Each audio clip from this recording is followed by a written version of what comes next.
que possamos sempre confiar que o nosso Deus está sempre presente em nossas vidas, em nossas lutas. E essa é a verdade que nós vamos falar nesta manhã. O tema da nossa mensagem é um tema diferente, é Atos 29. Não adianta você procurar na sua Bíblia, que Atos só vai até o capítulo 28, tá bom? Mas o versículo que eu quero meditar nesta manhã e falar sobre esse tema de Atos 29 é Romanos, capítulo 1, versículo 16 e 17. Vamos ler juntos a palavra do Senhor. Não me envergonho do Evangelho, porque é o poder de Deus para a salvação de todo aquele que crê, primeiro do judeu, depois do grego. Porque no Evangelho é revelada a justiça de Deus, uma justiça que do princípio ao fim é pela fé, como está escrito, o justo viverá pela fé. Nós terminamos semana passada o nosso estudo sobre o livro de Atos. E nós vimos ali no livro de Atos o desenvolvimento da igreja primitiva, que no início dela ela se chamava as pessoas do caminho. Não era chamada ainda igreja. Esse tema, esse nome igreja, vai ser cunhado especialmente pelo apóstolo Paulo.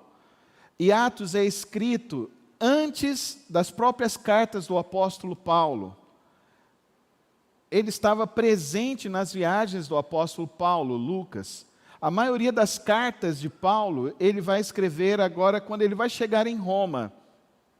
E Romanos ele escreve antes, ele escreve na segunda viagem dele. Quando encerra então o livro de Atos, Paulo está preso em Roma.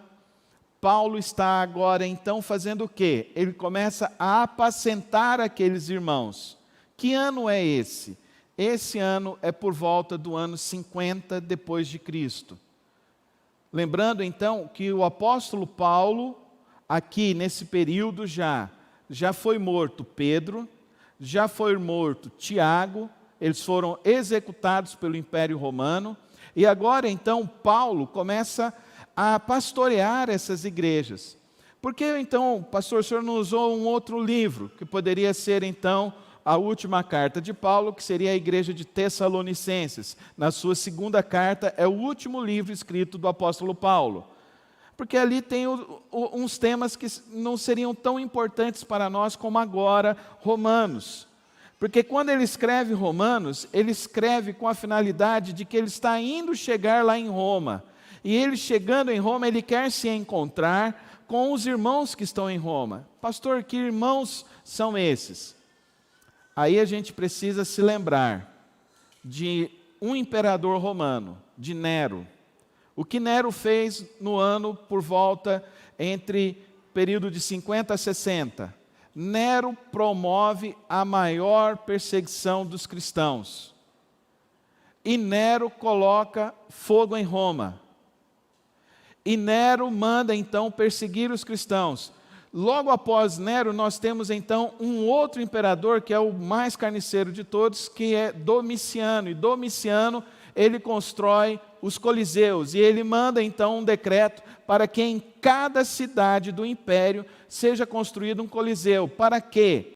Para os jogos romanos. E a prioridade dos jogos romanos qual que era?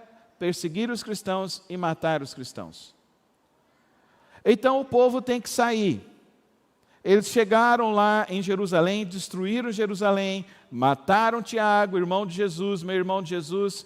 O meio-irmão de Jesus, ele foi morto, queimado, e ele foi colocado na entrada de Jerusalém.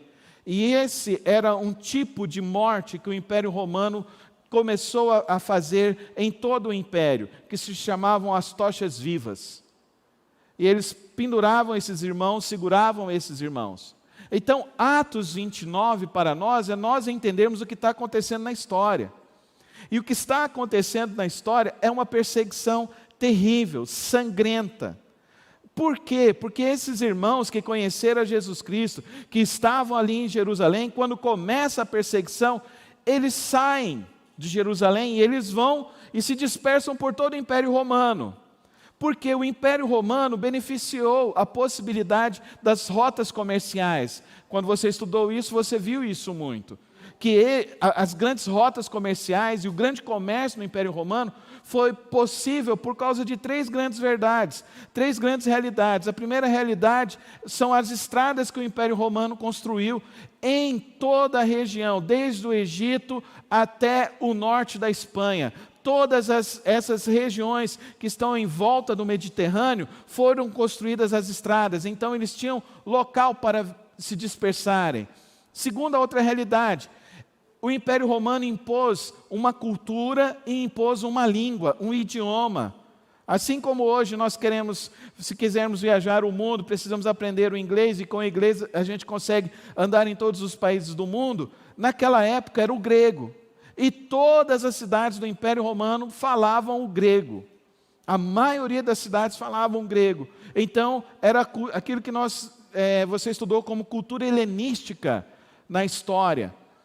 E a outra realidade é que o Império Romano, por ele dominar a arte da guerra, através de todo o seu império, através das legiões, promovia um estado de paz no Império Romano. Pastor, mas espera aí, o senhor falou que os cristãos eram perseguidos. Sim, porque os cristãos, os judeus, sempre traziam um certo embaraço para os imperadores. E assim, então, com esse processo de dispersão, a igreja foi se espalhando. Mas, pastor, não foi Paulo que levou o evangelho para outras cidades? Sim, mas você se lembra que em cada viagem, Paulo, quando chegava numa cidade, ele ia para onde? Ele ia para a sinagoga. E quando chegava na sinagoga, tinham pessoas que criam em Jesus e tinham pessoas que não criam. E assim, então, quem que eram essas pessoas? Foram as pessoas que fugiram de Jerusalém, que fugiram das 10 cidades ao redor de Jerusalém, Decápolis. Foram as pessoas que fugiram. E quem eram essas pessoas? Eram os comerciantes. Vocês se lembram que quando ele chegou lá em Éfeso, ele conheceu um casal de comerciantes, Áquila e Priscila, e que Áquila e Priscila estavam ali numa feira, e que Paulo, então, ele era também trabalhador, e ele tinha a arte de fazer tecidos, a arte de fazer tapetes, Áquila e Priscila também, e eles se tornaram um grande braço para o apóstolo Paulo, até no sentido de braço de sustentar financeiramente o ministério do apóstolo Paulo. Então, nesse processo do crescimento e da expansão da igreja, nós precisamos então entender o que está acontecendo. Nesse período, então, logo após a morte do apóstolo Paulo, esses irmãos compreenderam esse texto de Romanos, antes da morte do apóstolo Paulo. E esses irmãos que se converteram, eles foram para as outras cidades vivendo o evangelho. Hoje a gente cunhou o nome de imigrantes. Assim foi como chegou os primeiros batistas no Brasil. Os primeiros batistas, eles chegaram e eles ficaram lá na cidade. Tem uma cidade em São Paulo que se chama Americana. E essa cidade americana é porque os americanos, quando vieram, eles se situaram lá. E esses americanos que vieram, quem eram esses americanos? Esses americanos, a maioria deles eram plantadores, comerciantes, que vieram para o Brasil tentar fazer os seus negócios aqui no Brasil. Estabeleceram cidades e estabeleceram também a primeira igreja batista do Brasil. E assim eles trouxeram um pastor americano para pastorear aquela igreja. Trouxeram então um missionário. Esse processo que a gente fala era o processo de missionários, que a gente chama de missionários bivocacionais.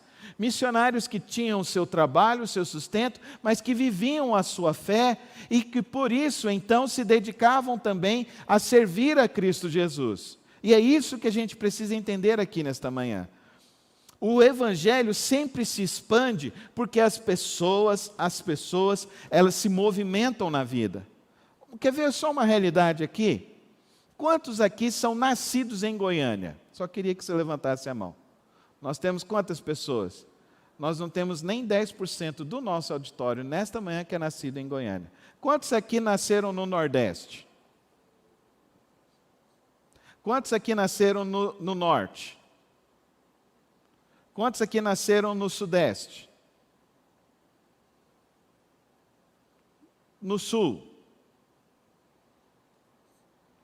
Vocês são imigrantes, emigrantes.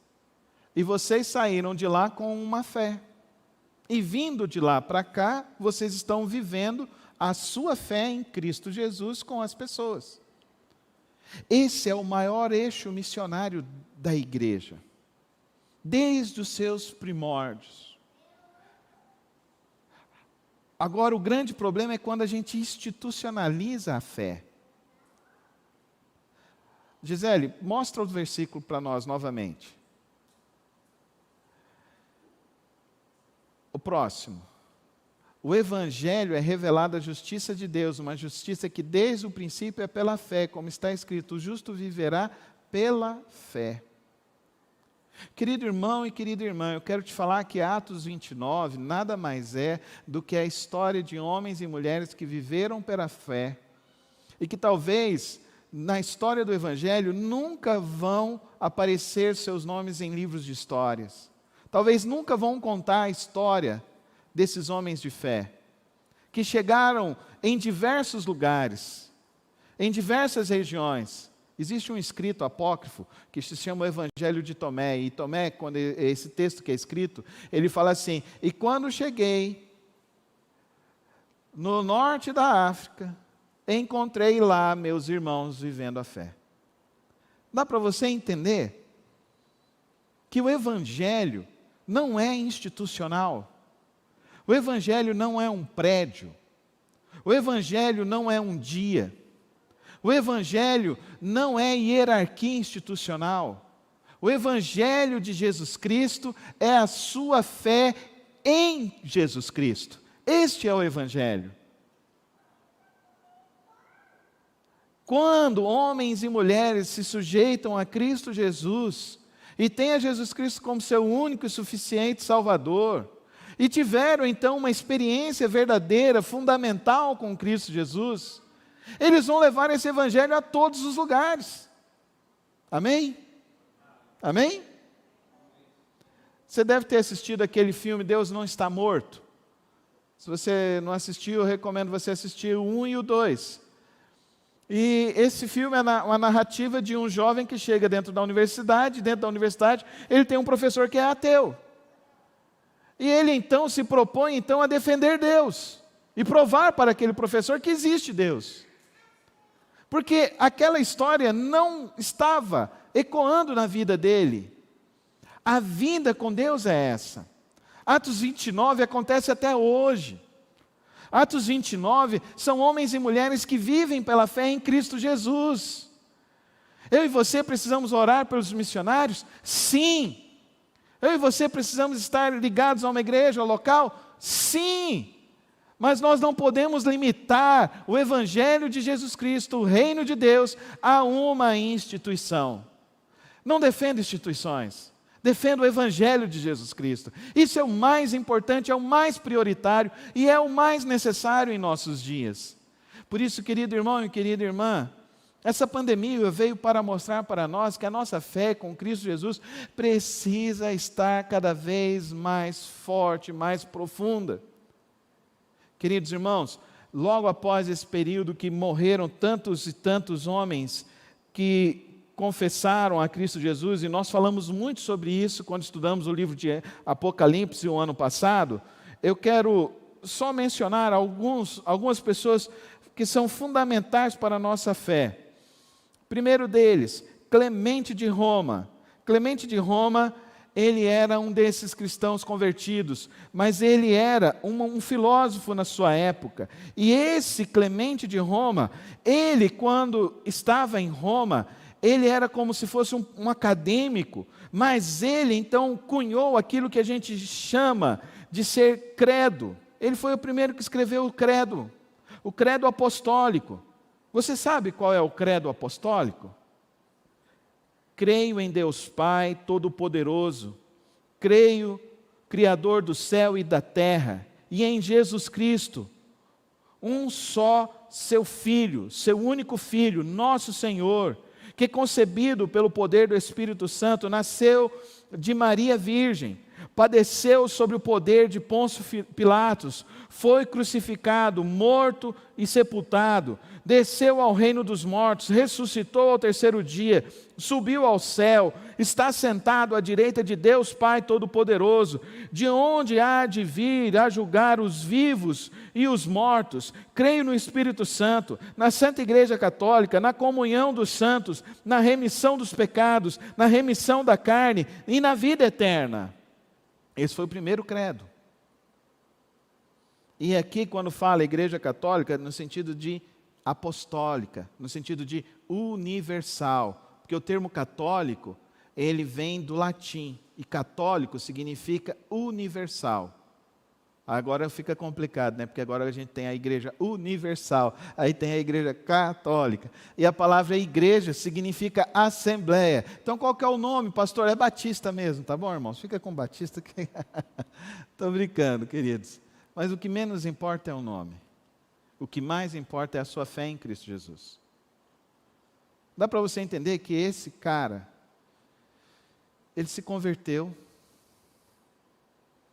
ele tinha estudo, mas ele defendeu o Evangelho, e ele entendeu que as pessoas precisavam ter algo para levar nos seus corações. O primeiro livro escrito no Novo Testamento foi o livro de Tiago. Ele é datado do ano por volta de 38. O Evangelho de Marcos vai surgir por volta de 45. E lá não tinha imprensa. Lá se sentava e um falava e o outro escrevia, aquilo que se chamava de amanuenses, escribas. Era assim que se faziam as Bíblias. Imagina você, eles sentavam, escreviam. E um desses pais da igreja, ele ficou curioso sobre esse processo, e ele decidiu então, no final, pegar o escrito de um dos livros que aqueles homens estavam escrevendo. E ele pegou, ele conta a história, não sei se é lenda, se é um mito, mas é uma história que eu já li, e que vale a pena a gente entender como que é esse desenvolvimento da igreja. Então estava um lá na frente lendo e os outros estavam copiando. Imagina você, uma sala com 50 pessoas escrevendo o que o outro está falando, sem microfone, no calor, no dia difícil, não tinha mesa, era escrito com carvão a maioria das vezes, mas no final ele pegou escrito por escrito, e leu escrito por escrito, e no final o que ele virou e falou assim: verdadeiramente existe um Espírito divino sobre nós, porque aqui não houve nenhum erro, nem em nenhum tipo de palavra. Dá para você entender quem governa o mundo?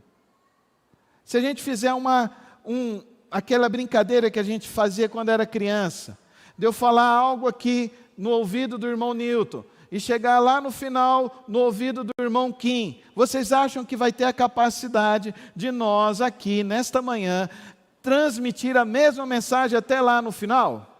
Sim ou não? Era isso que acontecia em Atos 29.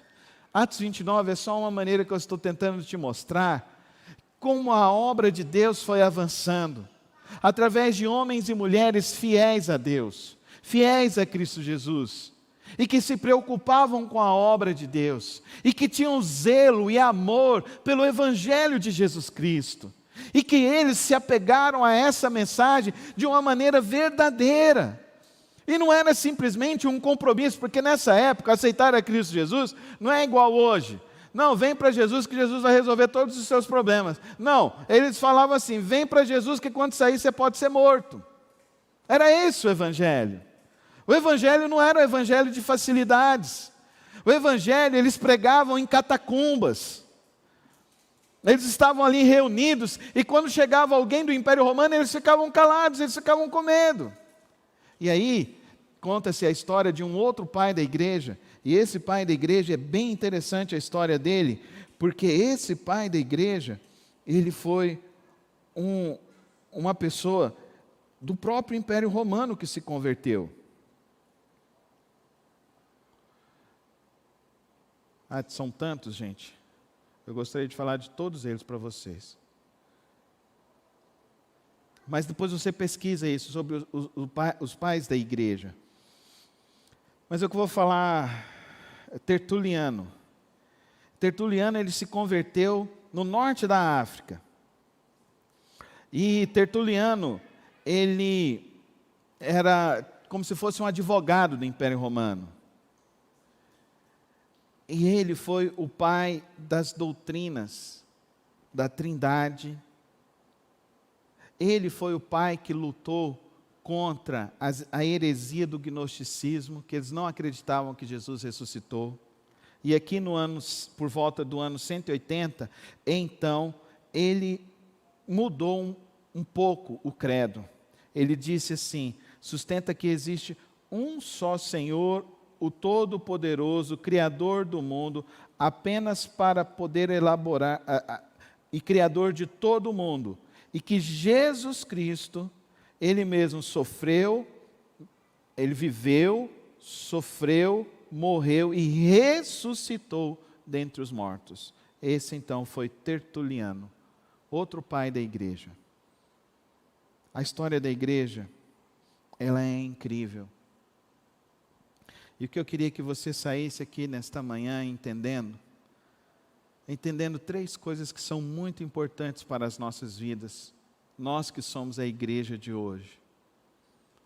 A primeira delas, queridos irmãos, o nosso compromisso precisa ser com Jesus Cristo de uma maneira profunda e verdadeira. Volta o versículo, irmã Gisele. Não me envergonho do Evangelho. Não se envergonhe do Evangelho, irmãos. Existem muitas e muitas pessoas que não se envergonharam, que morreram, que se transformaram pelo poder desta palavra, de que Jesus Cristo ressuscitou dentre os mortos e hoje está vivo e reina sobre todas as coisas. Não se envergonhe do Evangelho. A segunda verdade que eu queria que você entendesse aqui nesta manhã: a igreja, ela tem este Evangelho. O Evangelho, ele tem poder. A gente não precisa criar modismos. A gente não precisa inventar coisas. A gente só precisa viver o Evangelho. O Evangelho tem poder. Vive o Evangelho. Pastor, o que é o Evangelho? O Evangelho é você crer que Deus é o Criador, sustentador de todas as coisas. Crer em Jesus Cristo, que Ele é o Filho de Deus, o unigênito de Deus, que nasceu da Virgem Maria, nasceu de uma mulher virgem, por uma intervenção divina. Ele viveu 33 anos, andou pela terra, Ele era um ser humano como outro, Ele se cansou, Ele teve fome, Ele chorou. O Evangelho é sobre a pessoa de Jesus, não é sobre religião, não é sobre placa de igreja, é sobre Jesus.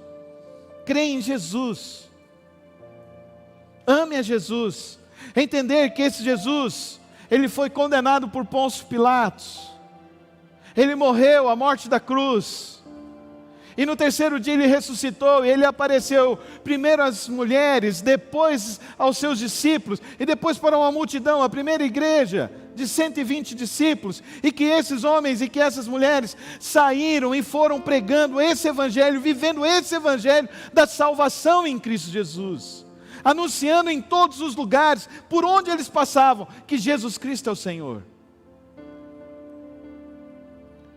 Se lembra que só de falar que Jesus Cristo é o Senhor para o Império Romano, você se lembra do imperador Júlio César, que foi intitulado como Augustus César. Augusto César, porque no sentido de que só ele deveria ser adorado. Então ele era o Quírios do Império Romano, ele era o Senhor, e nós éramos então os escravos do Império Romano. E Jesus Cristo é o Senhor. Quando você fala Jesus Cristo é o Senhor, isso para eles era uma aberração. Mas eles falavam: a quem você serve?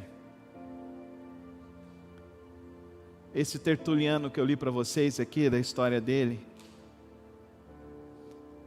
no dia que ele foi julgado, eles falaram para ele assim: negue tudo isso que você disse. Ele disse: eu sigo a Jesus Cristo por mais de 30 anos na minha vida, e Ele nunca me abandonou ou me decepcionou. A quem outro eu poderia seguir e viver? Que o nosso compromisso com Jesus seja assim, que a gente siga a Cristo Jesus, que a gente viva por Cristo Jesus, que a gente não se envergonhe do Evangelho, que a gente viva por essa fé, uma fé verdadeira, uma fé profunda, uma fé significativa em Cristo Jesus, e que por onde nós formos, nós possamos dizer: quem outro eu posso seguir? De quem outro eu posso falar? De quem outro eu posso viver? Eu só sigo a Jesus Cristo. E você? Você pode dizer: eu só sigo a Jesus Cristo? Diz isso: eu só sigo a Jesus Cristo. Fala isso com fé: eu só sigo a Jesus Cristo. Fique em pé comigo então. Vamos orar agora a Ele. Ao sair daqui, se comprometa com Cristo Jesus. Ao sair daqui, testemunhe da sua fé em Cristo Jesus. Ao sair daqui, entenda que não há outro que possa dar salvação, que possa dar esperança para a sua vida. Fala comigo: eu não me envergonho do Evangelho. Fala com fé: eu não me envergonho do Evangelho, porque é o poder de Deus para a salvação de todo aquele que crê. E assim, Senhor, que o Teu Espírito nos leve na mesma força, na mesma intensidade que esses Teus servos saíram pelo mundo, pregando a Tua palavra, anunciando a Tua palavra, vivendo a Tua palavra por onde eles estivessem, Senhor. E que este Evangelho, Senhor, seja verdadeiro em nossas vidas, e que a nossa fé, ó Deus, seja cada vez maior, profunda com o Senhor. Toma as nossas vidas nesta manhã, Senhor, e usa-nos, ó Deus, como o Senhor usou a Tua igreja, o Teu povo, ao longo do tempo, Senhor. Que nós, ó Deus, tenhamos realmente uma aliança de coração, de mente, de alma. Que nós realmente, por meio do Teu Espírito Santo, possamos Te amar em espírito e em verdade, Senhor. Que nós realmente possamos entender que só o Teu Filho Jesus Cristo é o nosso intercessor, é aquele a quem nós clamamos, é o nosso único mediador entre o Senhor, e que nós podemos entrar no Santo dos Santos por meio do sangue do Teu Filho Jesus, que nos limpa, nos perdoa, nos transforma dos nossos pecados. Ó Deus, nos leva a viver o Teu Evangelho, Senhor. Nos leva a anunciar o Teu Evangelho, Senhor. Nos leva, ó Deus, a Te amar de todo o nosso coração, de toda a nossa força, com todo o nosso entendimento, Senhor. Toma as nossas vidas, em nome de Jesus. Amém, amém.